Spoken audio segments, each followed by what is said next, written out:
तर आपण बघतोय की भोरमध्ये अजित पवार आणि सोलापूरमध्ये आता प्रणिती शिंदे यांचा जोरदार प्रचार सुरू आहे। आज अजित पवारांनी सभांचा धडाका लावलाय, तर दुसरीकडे सोलापुरातली दृश्य आपण बघतो आहोत।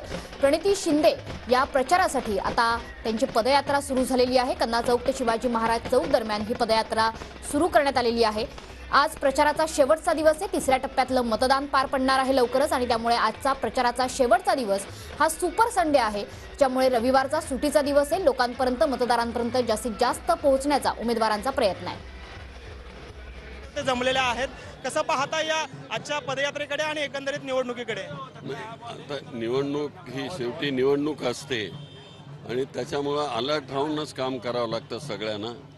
पण आज आमच्या ह्या पदयात्रेमध्ये कॉम्रेड आडम मास्तर आहेत, दिलीप माने जी आहेत, आमचे कोठे महेश कोठे आहेत, आम्ही तर काँग्रेसवाले आहोतच, आणखी सगळे सहयोगी जे आमचे आहेत त्याही पक्षाचे सगळे लोक आहेत। एवढ्या उत्साहाने आम्ही आमचे जाधव साहेब आहेत, फॉर्मर भरत जाधव ते आहेत, खरटमल आहेत अध्यक्ष आमचे, तर आम्ही सगळे या ठिकाणी आता निघालेलो आहोत आणि मला पूर्ण खात्री आहे की ज्या तऱ्हेनं ह्या पदयात्रेला रिस्पॉन्स आहे तसाच रिस्पॉन्स उद्याच्या निवडणुकीमध्ये असेल।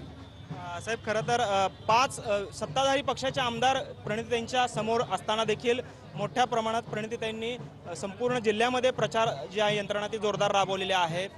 उत्साहपूर्ण वातावरण पाहायला मिळत आहे। कसं पाहताय? खरं तर सत्ताधारी 5 आमदार असताना प्रणितीताई एकट्या समोर उभ्या ठाकलेल्या आहेत।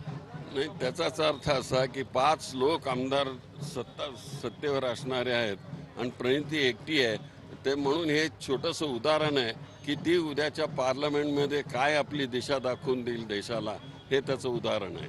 कॅमेरामन विनोद नाबादकरसह सागर सुरवसे, TV9 मराठी, सोलापूर। खरं तर माकपचे आडम मास्तर आहेत। मास्तर, खरं तर आयुष्यभर तुम्ही खरं तर शिंदे साहेबांसोबत असेल किंवा काँग्रेससोबत संघर्ष करताना पाहायला मिळत होतं, मात्र आता आपण त्यांच्या खांद्याला खांदा लावून लढताना पाहायला मिळतात। आज स्वतः पदयात्रेत सहभागी झालेले आहात, काय चित्र आपल्याला पाहायला मिळते? कशा पद्धतीचा रिस्पॉन्स लोकांचा आहे? या 10 वर्षामध्ये कामगारच संपायची पाळी आलेली आहे। कामगार उद्ध्वस्त झालेले आहेत। त्यांनी लढून मिळवलेले कायदे सगळे मोडतोड करून मोदी साहेबांनी संपवलेला आहे। महागाई आणि बेकारी या देशात इतक्या थरावर गेले, सामान्य विडी महिला म्हणते मी जगेन का नाही, इतकी भयानक देशामध्ये परिस्थिती आहे। म्हणून आता काँग्रेसच्या विरोधात लढून उपयोग नाही, मोदीला अगोदर खेचणं खाली, मग नंतर आम्ही बाकीच्या गोष्टीचा विचार करू। त्या दृष्टीने सोलापूर शहर हे कामगाराचं शहर आहे। माझा अंदाज आहे या ठिकाणी प्रणिती शिंदेला 80% जास्त मतदान शहरामधून होईल। एक विजय रथ आज समजा, एक विजयाची मिरवणूक समजा, अहोरात्र प्रयत्न लोक करू लागलेले आहेत। कॅमेरामन विनोद नाबादकरसह सागर सुरवसे, TV9 मराठी, सोलापूर।